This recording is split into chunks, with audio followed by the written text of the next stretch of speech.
들으시는 모든 분들이 재앙은 소멸하고 소원은 성취해서 부처님 전에 복 많이 지으시기를 바람드립니다. 오늘 금강경 31분 논의 첫 번째를 말씀드리는 제 심정이 매우 착잡합니다. 왜 착잡하냐 하면은 이 얘기는 저에게는 너무나 괴로운 추억이기 때문입니다. 괴로운 추억이기도 하지만은 요것은 일찍이 어떤 큰 스님도 어떤 선각자도 해놓지 못한 금강경호부의 위대성을 나타내는 그런 내용이기도 합니다. 그래서 여러 가지로 논의 첫 번째 이야기를 드리는 제 심장이 감회가 깊다. 착잡하고 감회가 깊다. 그런 말씀 드리는 겁니다. 또 이야기를 할 때는 늘 그랬습니다만은 저의 아주 치부를 드러내는 그런 것이 돼서 이거 할 때마다 좀 나의 잘난 것도 드러내고 기분 좋은 것도 드러내고 또 자랑도 하고 싶은데 이런 거 하려면은 자랑할 수가 없어요. 괴로운 추억을 드러내기 때문에 나의 못난 것을 드러낼 수가 없기 때문에 아주 마음이 아주 힘듭니다. 이런 이야기를 하려면 이런 이야기를 제대로 설명하려면 어렸을 때부터 나의 가정 환경이나 나의 특성이나 성격까지도 다 이야기를 하고 그리고 특히 이 금강경 공부로 어떻게 먹고 사는 문제를 해결할 수가 있느냐 이제 이런 문제까지 연결시켜야 됩니다. 그게 사실 쉬운 얘기가 아니고 어떤 천하의 선지식도 이야기를 접근해 보려고 한 적이 없었고 접근하지도 못했다 이렇게 생각을 합니다. 어떻게 보면 백 선생님께서 금강경 공부는 먹고 사는 문제도 해결할 수 있다. 나아가서는 크게 성공할 수도 있다. 이런 어떻게 보면 새로운 금강경의 한 모습을 저를 통해서 보여주고 싶으셨던 모양이고 그로 해서 우리 선생님께서도 무척 노력을 하셨던 것을 제가 지금 아주 실감을 합니다. 근데 결국은 그렇게 아름답게 성공하지 못한 어떻게 보면 씁쓸한 기억이지만 여기에서 분명히 참고할 것이 있다라는 것도 또 분명히 말씀드릴 수 있다 이렇게 생각을 합니다. 아마 어렸을 때 유교를 만났기 때문에 비록 그 삶이 굉장히 척박했죠. 그렇지만 그때는 가난이 뭔지를 실감을 잘 못했던 것 같고 빈곤의 고통이 얼마나 대단했나를 어렸기 때문에 잘 몰랐던 것 같습니다. 이제 이런 기억밖에 없습니다. 하도 쌀밥을 못 먹어서 초등학교 4학년 때 이야기입니다. 또 죽을 먹고 심지어는 죽도 잘 못 먹고 쌀죽도 못 먹습니다. 이건 조가 요새 쌀값보다 비쌉니다만은 6.25 직후는 조값은 굉장히 쌌습니다. 이제 조죽을 먹을 수준이었던 것 같습니다. 조죽도 못 먹는 날도 있었던 것 같아요. 그때는 쌀밥이라도 100일만이라도 먹고 죽었으면 원이 없겠다. 뭐 이런 생각, 어린 나이에 그런 생각을 했었던 적이 있습니다. 그렇지만도 빈곤이라는 것을 실감나게 느끼지는 못했던 것 같습니다. 중고등학교 때 참 늘 어렵게 살았고 특히 대학 다닐 때는 등록금 내기는 아주 쉽지 않았습니다. 그래서 집안 형편이 넉넉지 않았기 때문에 남의 집 가서 가정교사도 하고 요새 아르바이트인데 그때는 유일한 아르바이트가 남의 집 가정교사였던 것 같습니다. 그리고 내가 어떻게 빨리 취직을 해서 우리 집에 가난한 것을 좀 극복을 해야 되겠다 이런 생각이 늘 있었던 것 같습니다. 근데 그럼에도 불구하고 가난은 뼈저리게 느끼지 못했던 것 같아요. 가난을 뼈저리게 느낀 그런 사람이 예를 들면 어렸을 때부터 돈 벌겠다라는 생각이 꽉 차 있었던 것 같습니다. 저는 가난은 간접적으로 느꼈지만은 이 가난을 극복하기 위해서 돈을 벌어야 되겠다. 생활전선에 뛰어나야 되겠다. 이런 생각은 못했던 것 같아요. 단지 공부를 잘해서 좋은 대학에 간다라면은 취직은 좀 잘 할 수 있지 않겠느냐. 이런 생각은 했었던 것 같습니다. 그때 요새도 그렇지만 그때도 대학 입시에는 굉장히 치열했던 것은 예전이나 지금이나 동의를 합니다. 저는 어떻게 해서든지 좋은 대학을 가고 싶었습니다. 저는 한때 의과대학을 생각을 했습니다만은 나중에 알고 봤더니 의과대학은 아무나 가는 데가 아니더라고요. 왜냐하면 집안에 의사들이 있고 의대는 이런 데서 갈 만하다라고 지도해 주는 사람이 고등학교 1학년 때부터 이미 의대의 뜻을 품고 계속해서 그 원도 세우고 노력도 해야 의과대학에 가는 거지, 머리만 좋다고 들어갈 실력만 있다고 의과대학에 갈 수 없다라는 것은 뒤늦게 제가 알았던 사실입니다. 저는 그때 아마 물론 의과대학을 갈 수 있는 실력은 되었다라고 생각을 합니다. 근데 그때 서울대학 중에서도 가장 경쟁률이 높았던, 소위 커트라인이 높았던 때에는 물론 이제 문과 쪽에서 법대나 상대도 있었지만은 그때도 차타가 공인하는 공과대학이 가장 커트라인이 높았고 의대도 높았지만 공과대학에서 제일 커트라인이 낮은 과가 의과대학하고 같았었으니까 그때 공과대학의 인기는 하늘을 치솟을 정도로 대단히 높았던 것 같습니다. 저게만 들어가면은 나는 취직 걱정이고 뭐고 하나도 문제가 될 것이 없다. 그 서울대학, 그 중에서도 공과대학을 가는 게 내 꿈이었다. 이런 생각을 했던 것 같습니다. 저 운 좋게 이제 학교에 들어갔습니다. 그러면서 들어가서 교수님들이 자존심을 세워주는 얘기로 1학년 때는 꽃을 피우는 겁니다.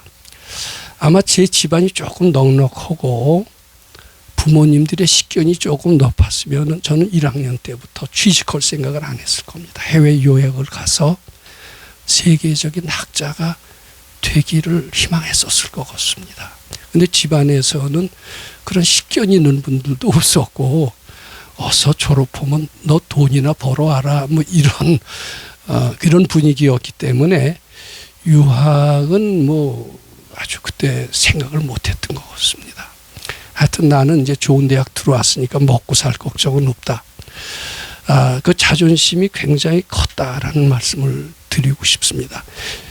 요새는 그런 게 없습니다만은 그때 유일한 아르바이트가 신문에 가정교사 광고 나는 겁니다. 각 신문에는 가정교사 난 해갖고서는 특히 쭉 뭐 몇 면인지 생각 쭉 납니다. 의과대학은 가정교사 하면 졸업을 못해서 의대생들은 안 내요. 법대생들도 안 냅니다.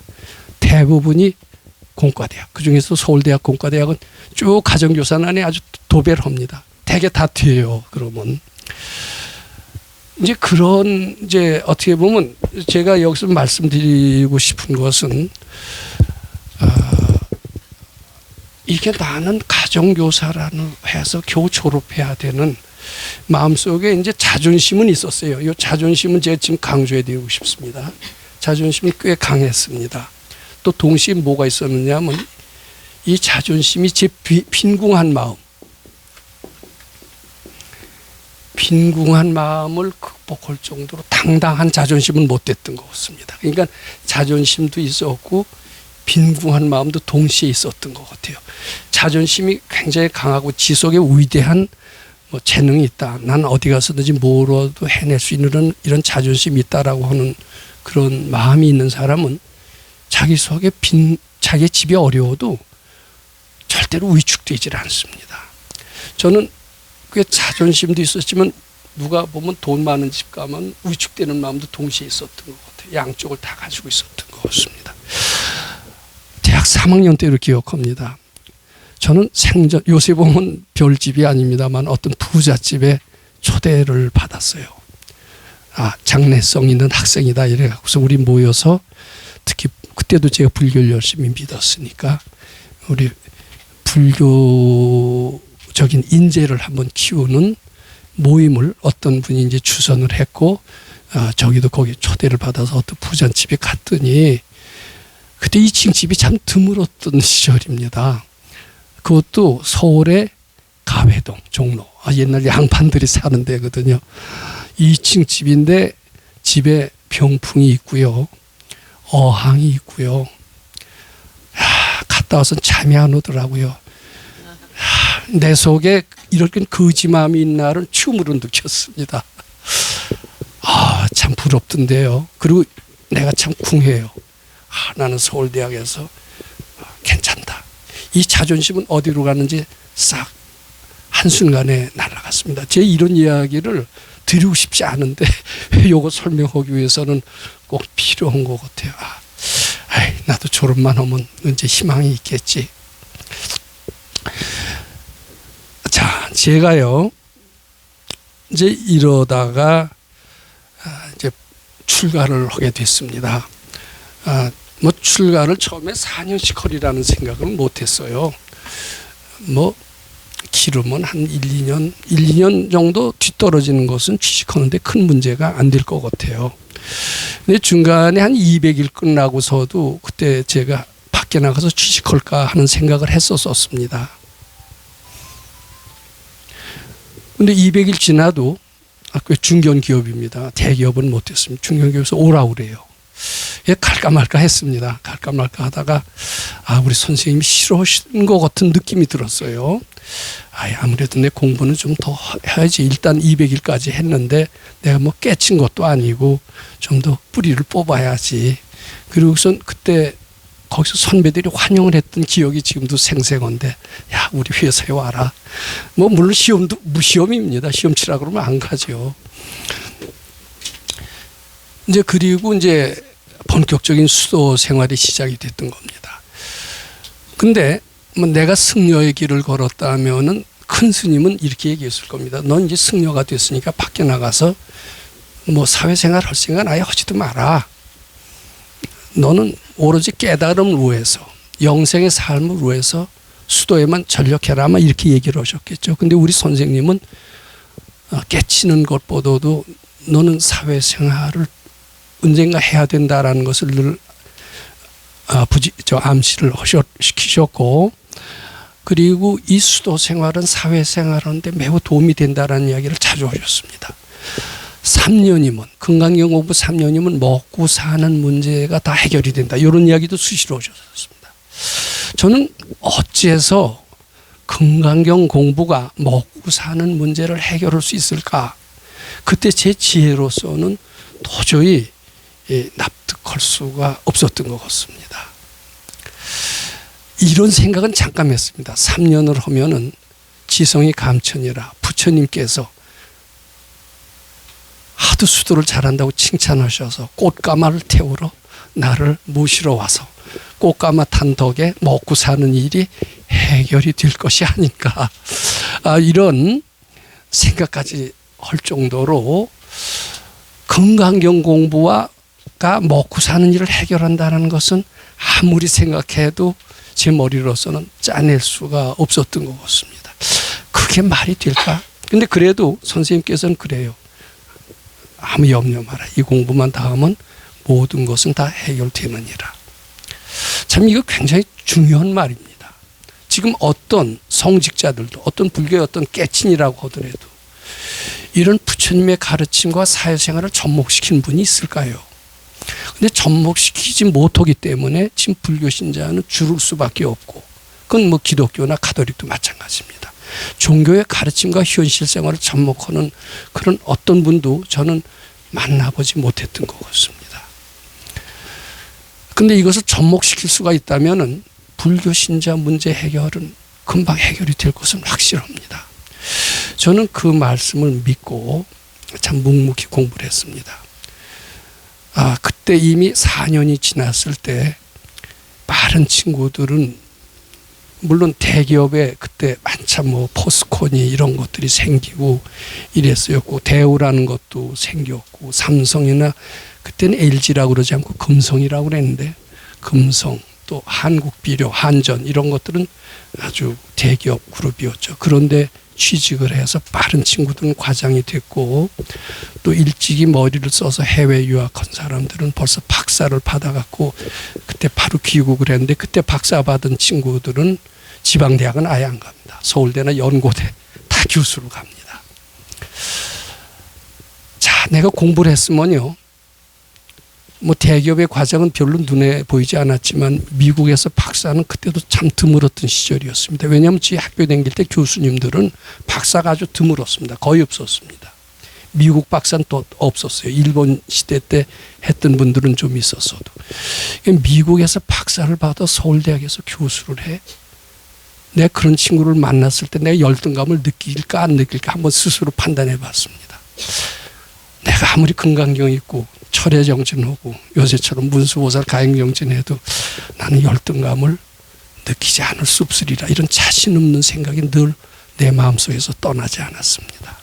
근데 공부라는 게 뭐예요? 그런 사람 만나도 열등감 느끼지 않고 당당할 수 있어야죠. 왜냐하면 난 부처와 같이 위대한 존재이기 때문에. 그래요, 안 그래요? 근데 아무리 봐도 자신이 없는 거예요. 자신 있다면 착각이고 망상일 뿐이다, 이런 생각을 했던 겁니다. 내 속에 궁한 마음이 예전에 부잣집 가서 확 주눅이 들었던 그 마음이 여전히 남아 있었던 겁니다.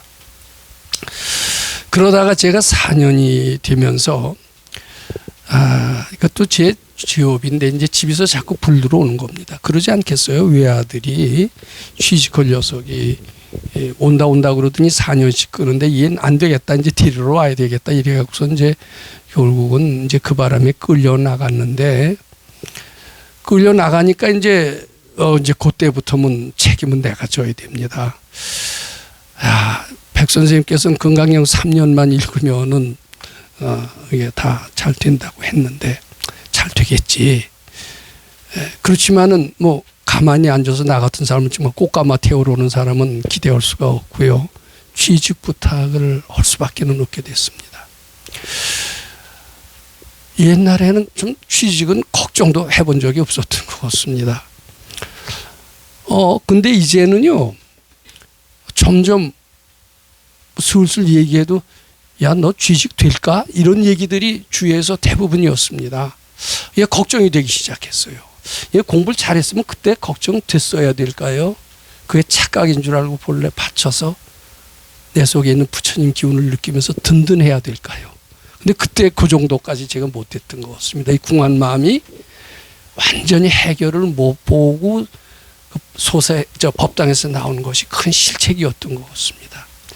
지금 생각해보면 한 10년 공부는 하다가 나왔으면 어땠을까, 이런 생각을 합니다. 그때 4년 갖고는 좀 짧았던 것 같아요. 저는 이제 부지런히 취직을 하러 다녔습니다.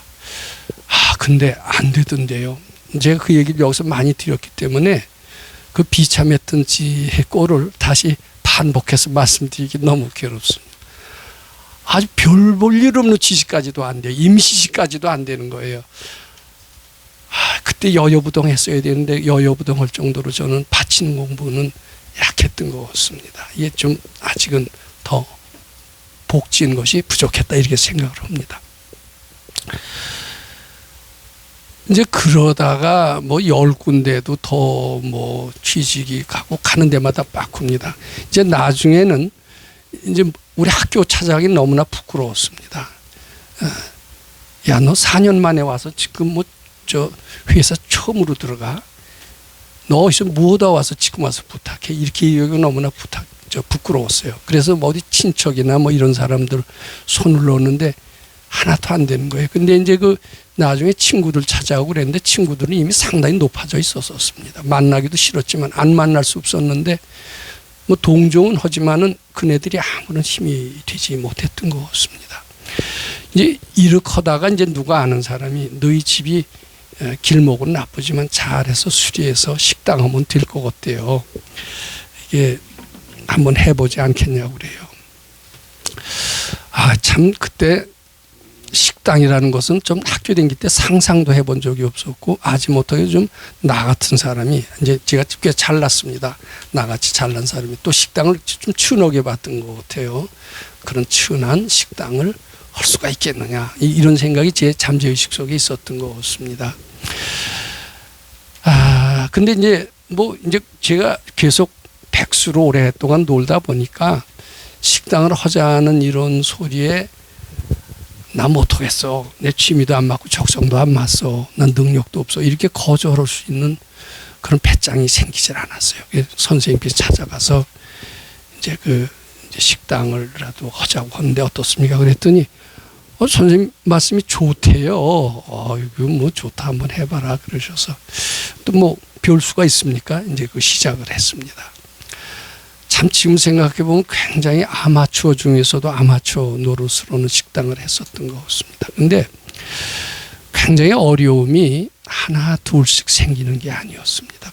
요새는 상당히 정말 민주화가 되고 상당히 의식 수준이 지금 굉장히 높습니다. 대표적인 의식 수준이 뭐냐면은 10년 전만 하더라도 제 고양시의 법당을 가면요, 밤중에는 거의 빨간 불에도 막 신호등 부시오고 가는 이런 교통 위반하는 그런 드라이버들이 거의 대부분이었다라고 볼 수 있습니다. 근데 요새는요, 저녁 때도 제가 가끔 가면 빨간 등에 멈추는 승용차들이 상당히 많더라고요. 국민의식 수준이 굉장히 높았죠. 근데 제가 식당을 할 70년대 초, 그때는 이런 의식 수준이 굉장히 바닥이었던 것 같습니다. 그래서 이 식당을 할 때 뭐 뜯어 먹으러 오는 사람들이 너무나 많았어요. 동네 순경, 수시로 와서 상납해 이럽니다. 그리고 이제 식당을 하니까 보건소에 영향을 받습니다. 지배를 받습니다. 보건소 사람들이 수시로 나옵니다. 그 배짱 부렸다간 딱지 해서 페널티가 있어요. 그 뒤에 또 세무서, 그때는 인정과세였습니다. 뜨고 와서 집은 넓은데 인정과세로 딱 때려요. 근데 그냥 정말 세금 폭탄이라는 말을 느낄 정도로 너무나 감당하기 힘든 거예요. 올바르게 살자. 올바르게 살려고 제가 수도까지 했는데 그런 엉터리를 보면 굉장히 분노가 찹니다. 고대 이제 어려운 것은 식당을 하려니까 종업원을 둡니다. 특히 그때 배달을 했기 때문에 15, 6세, 7, 8세 된 어린 애들을 몇 명 두고 식당을 했었습니다. 근데 그 애들 도덕적 수준이 정말 바닥이더라고요. 요새는 식당을 할 때 그렇게 꼭 인생의 바닥, 막판이 오지는 않을 것 같아요. 근데 그때만 하더라도 인생의 아주 말종들, 올 때 갈 데 없는 그런 사람, 애들이 많이 왔는지 어렸을 때도 담배 피우고 뭐 여자들 밝히고 남녀를 같이 뒀더니 밤중에 뭐 그 방으로 들어가는 애가 없나. 제가 수도하다가 나왔는데 그 꼴이 어떨까요? 그리고 이제 그런 것들 다 힘든데, 그리고 이제 또 제 고려대학 앞에 살았습니다만 이제 와서는 먹고 사인을 해요. 월급날 와라. 왜 제가 누구한테 가서 달라는 소리를 안 하는데 잘 안 갖다 줘요. 그러니 어떻게 합니까? 자꾸 바치죠. 바치면 갖다 주려니. 바쳐도 안 갖다 줘. 그 외상값 받으러 가야 되는데 죽기보다도 싫은 거예요. 선생님은 바쳐서 해결하라고 그랬지 받으러 가라고 하시지 않았다. 선생님 외상값 받으러 갈까요? 바쳐라 그랬으면 전 바치고 띄워먹히면 띄워먹혔을 겁니다. 근데 소사에 계셨으면 아마 바쳐라 하셨을 텐데 그때는 그건 또 받을 수도 있어야 된다 이러시더라고요. 이건 나를 생활전선으로 내보내는 거예요. 그래서 이제 그 외상값 받으러 가는 건 정말 싫던데요. 전 그런 거 남 싫은 소리 못 하는데 외상값 받으면 이제 전 비웠기 때문에 싫다 그러면 더 안 합니다. 몇 번 찾아갑니다. 근데 몇 번 찾아가려면 굉장히 고달프고 갈 때마다 스트레스를 받는 게 한두 가지가 아닙니다. 근데 이제 그것보다 더 괴로운 게 있어요. 사람이 모자라다 보니까 저희 어머니, 늙은 어머니, 그때는 요새의 나이로 보면 한갑이 받지 지났기 때문에 식당을 얼마든지 도와줄 수 있는, 요새 뭐 한갑 같이 지나면 건강하시잖아요. 식당을 도와줄 수 있는데 그때는 꽤 늙으신 것 같아요. 식당을 도와달라고 그러면 처음엔 도와주시다가 나중에는 이제 푸념을 해요. 너 뭐 서울대까지 시켜놨는데 고작해 엄마 식당으로 부려먹고 말이야. 난 가슴이 아파요. 우리 어머니가 이게 머리에다 옛날에 이잖아요. 이고 배달하고 고려대학을 가려면은 마음이 쓰려요. 내가 정말 불교 제대로 믿었나? 우리 선생님 정말 뭐 이게 뭐야? 불교야? 이런 생각 많이 들었던 것 같습니다. 그래서 중간에 달아나려고 많이 했어요. 어느 허름한 중학교에서 자격증 없어도 와서 선생 노릇하래요. 정말 가고 싶더라고요. 그래서 무조건 선생님의 대답도 안 들어놓고 간다고 그랬어요. 그래도 꼬박꼬박 선생님께 여쭙던 때입니다. 선생님, 허름원 중학교에서 오라고 그러는데 거기 가서 조금 공부하면 자격증도 따고, 자격증 따면 정식 교사가 될 거고, 정식 교사가 되다 보면 교감도 될 거고, 뭐 예전에 그거보다 더 형편없는 임시 교사까지도 가려고 그러다가 안 됐는데 지금은 뭐 이런 데는 괜찮지 않겠느냐, 선생님은 당연히 승낙해 주시지 않겠느냐. 그리고 선생님께서 여쭤보면은 뭐라고 그러신 줄 아세요? 너를 오라고 하는 중학교는 오죽한 중학교겠느냐. 그런데 가서 네가 뭐가 되겠느냐. 차라리 식당을 하래요. 저는 그 학교를 되게 가고 싶었었어요. 정말 가고 싶었어요. 그리고 저를 그 교사로 써주겠다는 교장 선생님이 너무나 관세음보살처럼 따뜻하고 자비스럽고 그랬던 기억이 있습니다. 근데 그래도 선생님 말씀을 듣고 그 학교를 거절했습니다. 이제 그 우리 고모부님이 추천을 해줬는데 고모부님한테는 100배 세아치를 했죠. 그리고선 또 식당을 하라고 그러시는 거예요. 근데 정말 장사가 됐으면 다 하겠어요. 뭐 취미 적성 다 던지고 나를 식당에 맞추려고 무척 노력을 했습니다. 이제 나중에는 배달도 하고 주방에 가서 요리도 하고 저 뭐 만능입니다. 다 하는데 장사가 안 되는 거예요, 이제. 그래서 또 달아나려고 시도를 했습니다. 이제 또 우리 아버지 되는 친척분한테 했더니 뭐 허름한 중소기업인데 과장을 준대요. 그러니까 와서 하겠네요. 아주 눈이 번쩍 뜨이더라고요. 제가 되게 궁하죠. 이 궁한 뿌리가 전생부터 가져온 것 같아요. 이게 그래서 저의 전생에 중노릇했다고 그럽니다. 복을 못 진 거죠. 이 금생에 복 짓는 건 언제 내생까지 가져갑니다. 이게 당당하지 못했어요. 돈 앞에는 항상 약했던 것 같아요. 그래서 중소기업에 제가 가려고 그러다가 또 거기도 과장으로 해준대 눈이 번쩍 뜨이더라고요. 근데 제가 복진 게 있으면요. 이렇게 된다네요. 우리 선생님 말씀에. 과장 아니야 부장으로 준다 하더라도.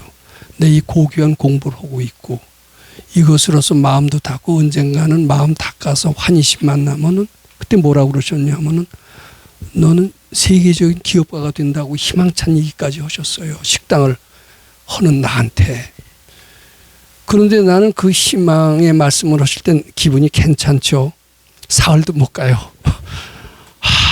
이게 무슨 나같이 이렇게 처량한, 이게 내가 억세게 복을 못 줬다는 것을 솔직히 말씀드리지 않을 수밖에. 근데 제가 복 짓고 당당하면은 시시한 중학교 선생, 왜 나한테 그런 걸 내가 부탁도 안 하고요.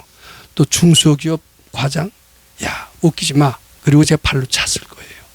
근데 원체 궁하고 복진 게 부족하니까 거기에 감격하고 가는 거예요. 근데 갔다 하더라도 그렇게 감격하는 마음으로 가면 결과가 어떨까요? 제가 그러죠.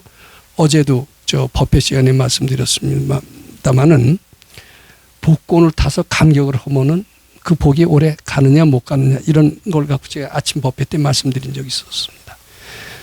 제가 궁한 나머지 시시한 뭐 중학교 교사로 갔다면은 그 기쁨은 오래 못 갔을 것은 너무나도 분명합니다. 근데 이제 중소기업 과장도 가지 말래요. 근데 선생님 참 나의 자긍심을 일깨워 주신 훌륭하신 선생님, 나를 이런 중소기업 과장으로 가는 것은 내가 먼저 거절했어야지 그것을 거절하신 선생님을 서운해하다니 내가 좀 지가 있었으면 그랬었을 것 같습니다. 근데 그때는 왜 선생님이 야속했을 정도로 제가 굉장히 궁했던 것 같아요. 저는 그때 누가 와서 정말 꽃가마를 태워간다고 칩시다. 뭐 꽃가마를 태워갈 사람들도 없겠지만 꽃가마 태워갔으면 제가 얼마나 감격했을까요? 다 감격을 했지만 그 기쁨은 오래 갈까요? 못 갈까요? 지 속에 궁한 게 있으면은 결코 오래 못 갑니다. 아마 선생님은 이걸 바라셨던 것 같아요. 너 식당을 하는 것을 영광으로 알아라. 넌 이게 쭉 원을 세워서 자기 사업을 하는 거니까 벤처 사업이다. 이 벤처 사업은 매우 희망 있는 사업이다. 이것이 나한테 떨어졌으니 취직하는 것보다 100번 더 잘 됐다. 참 나한테 영광이고 감사하고 내 취미나 적성에 안 맞는다고 심통 부릴 것이 아니라 즐겁게 요리하는 방법을 배우고 이것을 배워서 늘 기쁨과 감사에 있기를 아마 바라셨던 것 같아요. 만일 제가 그렇게 그런 자세를 가졌다면은 식당은 일취월장 발전했을 것을 지금 확실하게 압니다. 근데 저는 제가 아까 자존심 강하다라는 생각을 했잖아요. 이게 쓸데없는 자존심이 내가 식당 같은 것을 해야 될 그런 사람이야. 그리고 식당을 우습게 본 거예요. 그러니까 이게 벤처 사업이니 영광이니 이런 생각은 아예 꿈에도 없었던 겁니다. 마지못해서 하는 거예요. 취직이 안 되니까 마지못해서 하는 거고 선생님 시키시니까 마지못해서 했지. 내 속에는 즐겁게 영광으로 알고 한다는 생각은 꿈에도 없었던 것 같습니다. 마지못해서 하는 것들은 장사가 될까요? 안 될까요? 그런 식으로. 결국은 안 되게끔 돼 있었습니다. 근데 그래도 선생님이 시키시는 거니까 4년을 버텼고, 제 지금 여러 가지 어려움이 많이 지금 내일 모레 80을 향하는 그 나이에 어려움이 많이 있었지만, 그때는 희망이 없었던 것 같아요. 나는 내 인생은 아무 희망이 없구나. 그때처럼 고통스럽고 괴로웠던 것은 일찍이 없었지 않았나. 그 뒤로도 여러 가지 어려움이 있었지만 그때 정말 힘들었고 체중은 50kg 이하로 떨어졌던 것 같습니다. 지금은 66 뭐 이렇게 됩니다. 빼짝 말랐죠. 이제 마지막 내 살 길은 이제 대학원을 갈 수밖에 없다. 이미 대학 졸업하고서 10년, 11년째입니다. 이제 군대 갔다 와서는 9년 됐고 대학 졸업하고 11년 만에 대학원 간다니 뭐 대학 교수 된다는 건 뭐 상상할 수가 없는 일이죠. 그렇지만 나로서는 그 길밖에는, 그리고 장사만 되면은 장사를 할 텐데 생각해 보세요. 그런 마음 갖고 장사가 될까요? 안 될까요? 처음부터 아주 그건 내가 예정돼 있었는데 그걸 몰랐던 거예요. 그리고 미륵존열에 불면 악을 쓰고 부르면 언제 행운의 여신이 나를 찾아올 거다. 근데 미륵존열에 불도 제가요, 좀 미륵존열에 부를 때 감사해 가면서 영광으로 알면서 미륵존열에 불하셔야 됩니다. 마지못해서 하거나 또 뭐 행운을 바라고 하거나 이런 미륵존열에 불은 안 됩니다. 제가 꼭 말씀드립니다. 미륵존열에 불이 가피력으로 이 일이 되어지는 게 아니라 자기 영광된 마음이 복을 불러온다, 이렇게 생각을 해야 돼요. 그러니까 저는 바라는 마음, 오만한 마음 이런 걸로 공부를 하니까 장사는 점점 내리막길로 갔는데, 그때 한 가지 득이 있습니다. 고생을 많이 했죠. 정말 체중이 50kg 이하로 줄어들었기 때문에 아상은 바닥까지 죽었어요. 그것은, 아상이 죽은 것은 축복의 씨앗으로 분명히 남습니다. 아마 그것이 제가 대학원을 졸업하고, 물론 고등학교 선생도 하고 뭐 전문대학도 했지만 결국 4년제 대학 교수를 하면서 좋은 논문까지 쓸 수 있었던 것은 4년 동안 공부를 잘했으면 저는 세계적인 기업이 될 수 있으리라는 선생님의 희망찬 말씀을 저는 지금 믿고 싶어요. 즐겁게 했으면 그렇게 됩니다. 김우중 씨가 걷던 길 비슷하게 뒤늦게 출발했어도.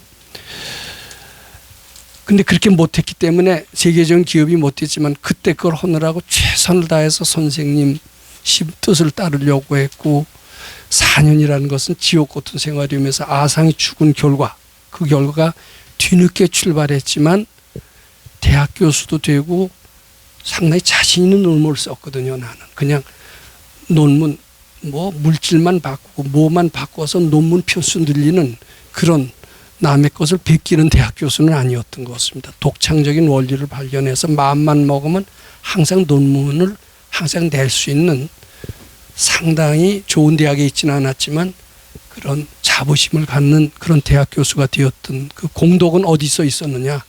그건 미륵존열애불 가피력도 아닙니다. 그때 4년 동안 식당을 하면서 아상을 철저히 죽였던 거죠. 그리고 그 나름대로 부처님이 향했던 것이 뒤늦게 대학 졸업하고 10년 뒤늦게 대학원 출발했지만 결국은 그 노력이 헛되지 않고 대학 교수라는, 그것도 당당한 대학 교수라는 직을 얻게 된 결과가 아닌가 싶습니다. 그때 가서는 느낌이 있어요. 건강경 공부는 먹고 살 것을 해결하게 됐다. 이렇게 확실히 느끼게 됐습니다. 건강경 공부는 결코 헛되지 않습니다. 누가 볼 때는 백수로 놀 때, 또 식당을 하면서 죽을 쓸 때 쟤는 끝났다고 그랬어요. 건강경 공부는 말짱 꽝이다고 그랬었습니다. 근데 그때도 바치는 마음을 계속 했고, 비록 즐겁게 바치지 못했던 것이 큰 죄입니다. 그렇지만 바치기는 바쳤고, 바치는 결과 아상이 죽은 것이 결국은 뒤늦게 모든 먹고 사는 문제를 해결할 수 있는 가장 안정되고 편안한 직장인 대학 교수를 얻게 된 결과로 이어졌다. 공부의 보람은 반드시 있다. 이렇게 말씀드리고자 합니다.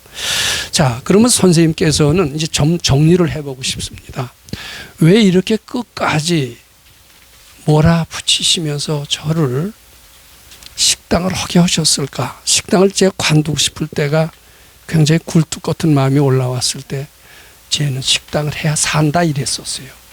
저는 그 말씀을 이해할 수가 없었습니다. 식당을 하면 전 죽을 것 같아요.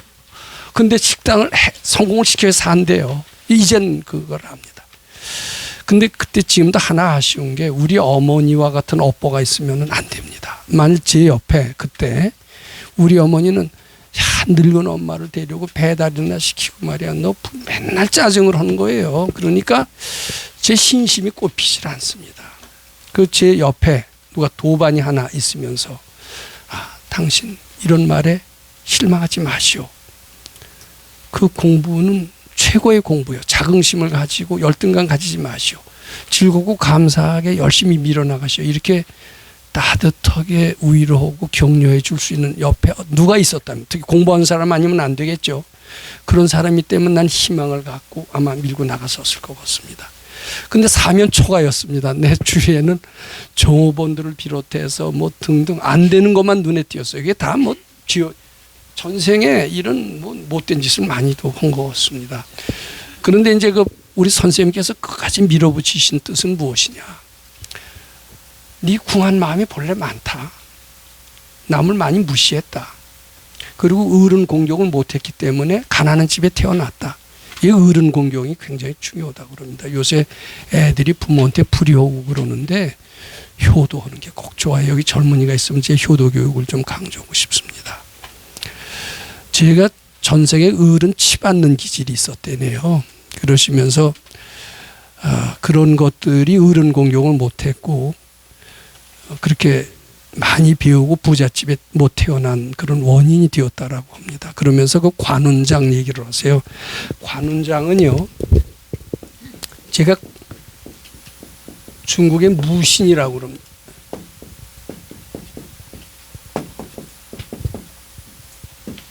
무신, 우리 이순신 장군을 최고의 장군으로 치듯이 중국에서 최고의 장군은 항우가 아니에요. 항우가 아니라 관우를 칩니다. 관우는 무예도 뛰어났고 인품도 뛰어났고 상당히 존경을 받을 만한 인물이다. 이렇게 관우를 이야기를 합니다. 그런데 이 관우는 대쪽 같은 성품이죠. 선비와 같은 그런 지조도 있고 또 무예도 뛰어나기 때문에 무신이라고 그럽니다. 근데 이런 얘기 참 드문데 아직도 사람 몸을 못 봤고 나는 대쪽 같은 사람이다. 이렇게 폼만 잡고 있대요. 그 귀신이. 이게 끔찍해 안 끔찍해요. 이런 얘기는 아마 여기서밖에 못 들을 겁니다. 그이가 어른을 치받는 기질이 있었대요. 지가 최고다 이거야. 최고면 뭐예요? 사람 몸도 못 받으면. 이게 끔찍한 얘기예요. 아니, 이게 사람 몸 받기 어렵대네요. 그렇게. 그러면서 네가 바로 이 관우와 같이 그렇게 어른 치받는 기질 때문에 부모 복이 없죠. 부모 복 있는 사람은 다 잘 보세요. 부모가 부자고요. 또 식견이 있어요. 아주 점잖은 분들은 대개 어른 공경하는 기질이 있는 것을 발견하실 거예요. 이 부모 복도 다 자기가 가져오는 겁니다. 이제 저는 그런 것도 없고 이제 또 남한테 대접만 받고 베풀지를 못했기 때문에 가난하고, 그러니까 이 궁한 마음을 백 선생님이 보시기에 식당을 하면서 남을 자꾸 먹이고 그것을 즐겁게 먹이고 자꾸 바치다 보면 궁한 마음이 언젠가 해탈이 될 것이다. 식당에서 자꾸 먹이지 않느냐, 그리고 올라오는 생각을 자꾸 바치지 않느냐, 그러면 남한테 인색하게 하고 대접만 받았던 이런 지업이 언젠가 소멸이 될 것이다. 그리고 마음에 평화가 오고 기쁨이 올 것이다. 그리고 지혜가 나면서 식당을 어떻게 하면은 잘 될까 하는 아이디어가 샘솟듯이 솟아나올 것이다. 그러면은 너는 드디어 기업을 일으켜서 세계적인 기업이 될 것이다. 이렇게 아마 전망하셨던 거고, 는 수도장에서 4년을 했으니까 충분히 그것을 이룩할 수 있을 것이다. 아마 그렇게 예견하시고 너는 큰 기업인이 될 수 있다. 그런 아주 희망찬 메시지를 주셨습니다. 그것 때문에 또 제가 4년을 버텼던 적이 있고, 근데 중간에 가끔 그러세요. 내가 그때 했던 이야기 기억하냐 안 기억하냐 이래요. 기억은 하지만은 벌써 마음속으로는 정리가 됐습니다. 이런 답변밖에. 제가 그 기억을 하면서 그 마음을 꾸준히 가졌다면은 제 그 전세를 역전시킬 수 있었을 것 같습니다. 근데 제주에 너무나 나쁜 업보로 둘러싸여 있었고, 제가 그러기 때문에 또 그리고 출발부터가 식당을 그까짓 거로 생각했던 그런 어떻게 보면 못된 나의 전생의 업 때문에 결국은 장사를 자꾸 내리막길로 가게 했고 드디어는 문을 닫게 했다, 이렇게 말씀드리고 싶고, 그때는 선생님이 참 야속하고 참 그랬습니다.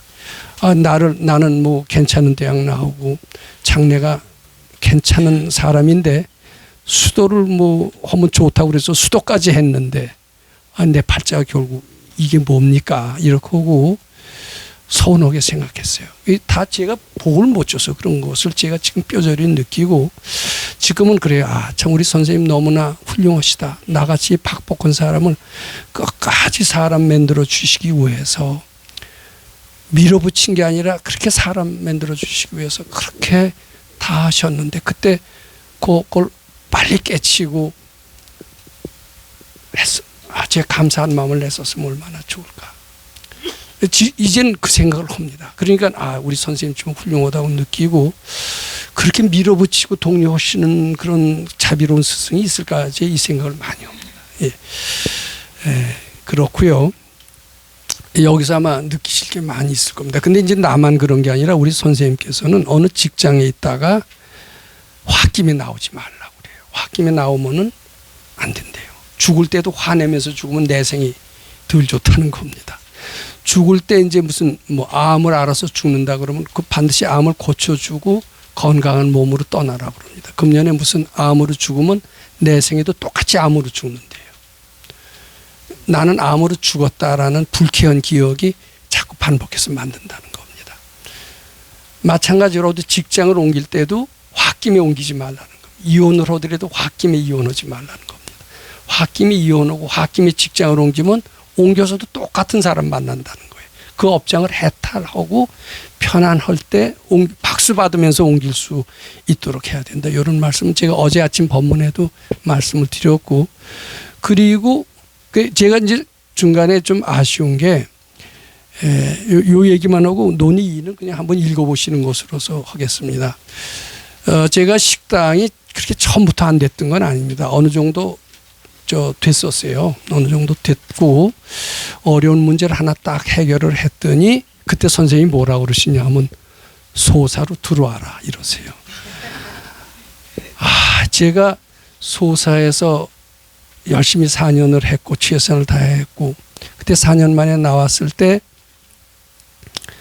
너무나도 참 세상이 살벌해서 내가 괜히 수도로 들어갔구나. 밥 먹는 것도 해결하지 못하는 수도 생활이 이게 참 진짜 수도냐 이렇게 하면서 내가 밖에서 꼭 성공하기 전에는 다시는 수도로 안 간다 이런 마음을 먹고 있었을 때 또 들어오라고 그러시더라고요. 제가 토요일 날 아침에도 그런 비슷한 법문을 드렸죠. 그때 들어갔어야 돼요. 들어갔으면 그 뒤에 고생은 소사의 수도로 많이 탕감을 받았을 수 있을 거로 이렇게 생각을 합니다. 근데 이제 그때 난 다시는 수도 안 들어갑니다. 또 10년 했다가 더 실망하면 어떡합니까? 근데 그때 네 하고 들어가지 못했던 것이 참 후회했고, 그때 들어가서 10년 공부를 채우고 나왔으면은 저는 기업을 일으켰어도 즐겁게 했을 거고, 단기간 내에 큰 돈을 벌어서 선생님이 기대하시는 그런 일이 지금 충분히 이룩될 수 있을 것으로 봅니다. 그건 포기했냐? 아직 포기하지 않았어요. 저 지금 하심적 식당 계속하고 있고요. 그것이 지금 잘 되기를 기원하고 있습니다. 그것이 안 되면 출판사라도 잘 되길 기원하고 있습니다. 이래야지 세계적인 기업이 되는 것을 내 생일로 미루는 것은 바람직한 자세가 아니에요. 바람직한 자세가 아니죠. 도인의 법칙이 이렇다는 것을 잘 알아요. 근데 여기서 실망이나 이런 것들이 착각인 줄 알고 부지런히 바치다 보면 내 속에서 아무리 실망스럽고 궁하고 비참하더라도 그것이 없어지면서 즐거운 마음이 나옵니다. 즐거운 마음이 나오면 그 뒤에 지혜로 연결됩니다. 지혜로 연결되면 무에서 유가 창조돼요. 토마스 에디슨, 초등학교 몇 년, 1, 2년 배운 게 학력의 전부입니다. 근데 그이는 일생을 노동을 했다라고 하지 않습니다. 일생 동안 놀이만 했다. 왜냐하면 노동이 바로 놀이이기 때문이다. 그런 유명한 말을 그의 묘비에 써 있습니다.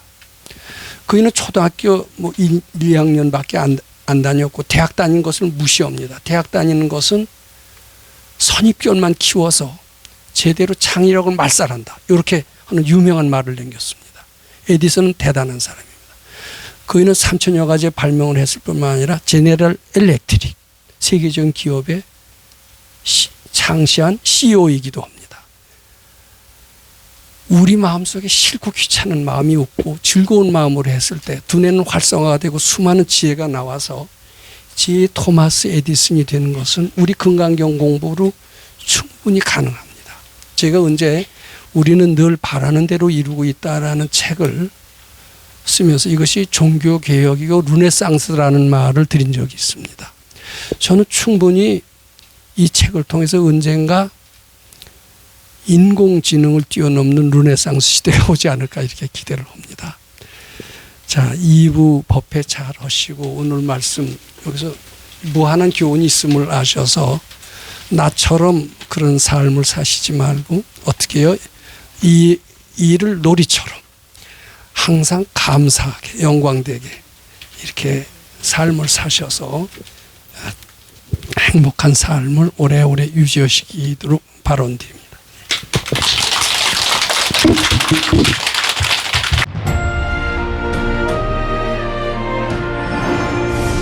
금강경 가르침을 통해 올바른 인재 양성 교육과 각종 사회 문제에 대한 해법을 현대인들에게 제시하고 있는 바른법연구원 김원수 법사가 금강경 독송 및 수행을 통해 얻은 일체 유심조, 공, 불이, 구족의 진리로 역경과 난제를 실제 해결하는 체험을 통한 설법집 우리는 늘 바라는 대로 이루고 있다를 출간했습니다.